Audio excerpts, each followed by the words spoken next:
হিংসা বরদাস্ত করা হবে না পরিষ্কার জানিয়েছেন মুখ্যমন্ত্রী শুভেন্দু অধিকারী। এবং আজকে তিনি পাক সার্কাসে ডেপুটি কমিশনারের অফিসে গিয়েছিলেন, সেখান থেকে বেরিয়ে বললেন পুলিশকে খোলা ছাড় দেওয়া আছে আইন রক্ষার জন্য, পুলিশের গায়ে হাত পড়লে রেয়াত করা হবে না।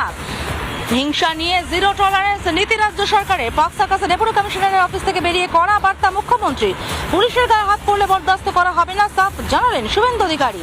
আইন রক্ষায় পুলিশকে খোলা ছাড় সরকারের, সাফ বার্তা মুখ্যমন্ত্রী শুভেন্দু অধিকারীর।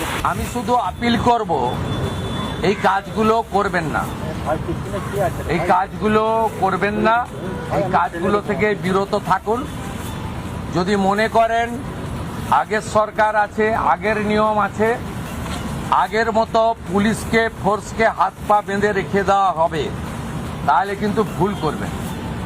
তো ক্লিয়ার মেসেজ, জিরো টলারেন্স এই ধরনের ভ্যান্ডালিজম, হুলিগানিজম, রাউডিজম এবং anti national, anti social activities we are not allowed.